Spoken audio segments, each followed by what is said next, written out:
Hey guys! Today we're going to talk about the formation of ozone layer in the stratosphere. Now, bago muna natin i-discuss kung ano nga ba ang ozone layer, sagutin muna natin ang mga katanungang saan nga ba ito nakikita at ano ang kahalagahan nito.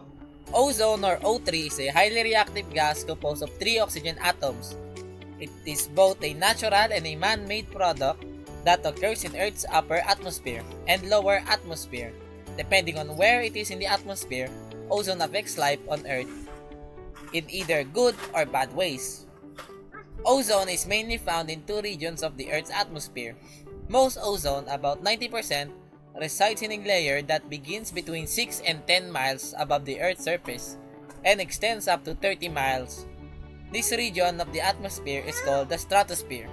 The ozone layer, also called ionosphere, is mainly found in the lower portion of the stratosphere from approximately 15 to 35 kilometers above Earth, although its thickness varies seasonally and geographically.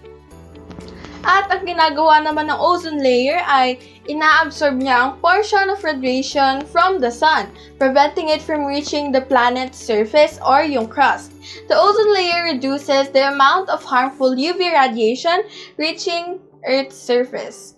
It acts as a shield to protect Earth's surface from the sun's harmful ultraviolet radiation. With the weakening of this shield, we would be more prone to skin cancer, cataracts, and impaired immune systems.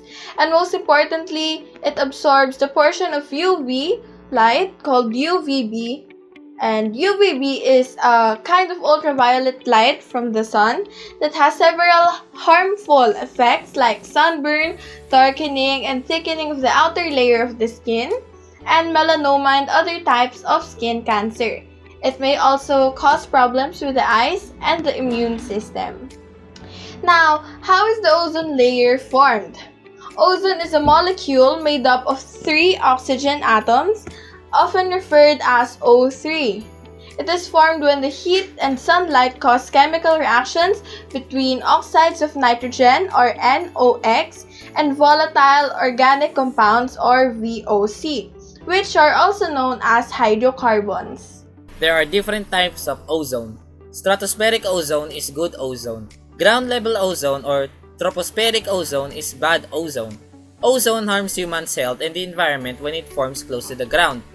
Stratospheric ozone is formed naturally by a chemical reaction involving solar ultraviolet radiation or sunlight and oxygen molecules, which makes up 21% of the atmosphere. In the first step, solar ultraviolet radiation breaks apart one oxygen molecule to produce 2 oxygen atoms. In the second step, each of these highly reactive atoms combined with an oxygen molecule to produce a ozone molecule. As a result, the largest ozone production occurs in the tropical stratosphere. The production of stratospheric ozone is balanced by its destruction in chemical reaction. Tropospheric ozone is produced by chemical reactions involving naturally occurring gases and gases from pollution sources. Ozone production reactions primarily involve hydrocarbon and nitrogen oxide gases, as well as ozone itself and all require sunlight for completion. Fossil fuel combustion is a major source of polluting gases that contribute to the formation of tropospheric ozone. After learning how and what ozone is, we will now talk about the reasons why it's breaking apart. Ozone in the troposphere is destroyed by naturally occurring chemical reactions and by reactions involving human-produced chemicals. Tropospheric ozone can also be destroyed when ozone reacts with a variety of surfaces, such as those of soils and plants. 3 British Antarctic Survey scientists report finding exceptionally low amounts of ozone over the South Pole in the scientific journal Nature on May 16, 1985. Their finding dubbed the ozone hole. It became a tangible example of mankind's power to damage the Earth's atmosphere, as well as one of the most well-known success stories in the history of climate advocacy. Because of the negative effects of this layer, scientists have been pushing for the regulations of chlorofluorocarbons, chemicals prevalent in everyday things such as air conditioners and aerosol sprays since the 1970s. The main source of ozone layer degradation has been identified as chlorofluorocarbons or CFCs. However, there are also substances containing bromine, other halogen compounds, and nitrogen oxides that cause damage. Thomas Midgley discovered CFCs in the 1930s as a low-cost, non-flammable refrigerator coolant. Refrigerators, air conditioning, fast food packaging, and propellants have all used them. CFCs are extremely stable, degrade slowly, and can last up for a century in the atmosphere.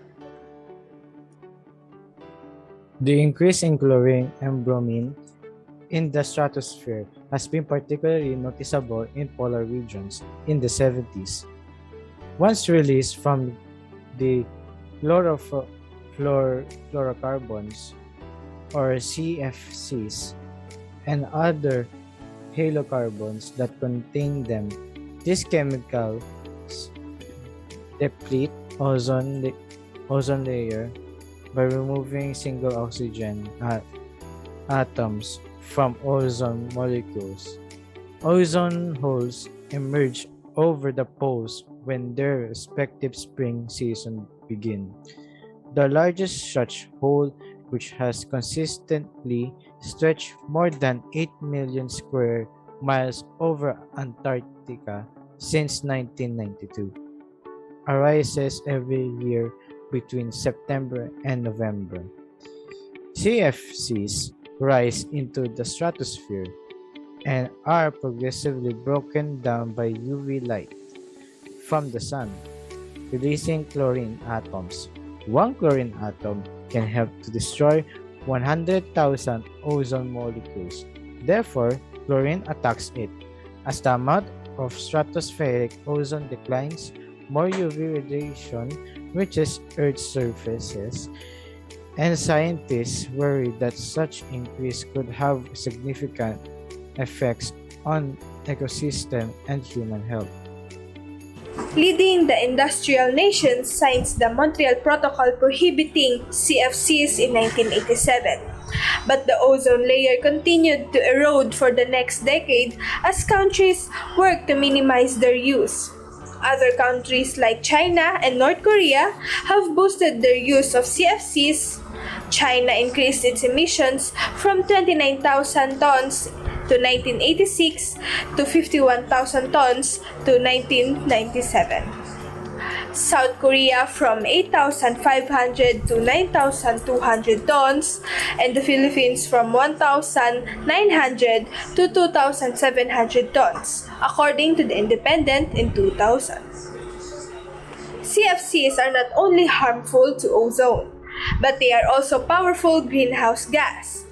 The restriction was related to a half or slowing in temperature increases during the mid-1990s, according to a study published in the journal Nature Geoscience in 2013.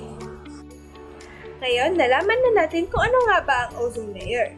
Huwag po natin ito hahayang masira na lamang at sana ay matututunan kayo sa aming discussion na ito. Dito na po nagtatapos ang aming talakayan. Hanggang sa muli, kababayan!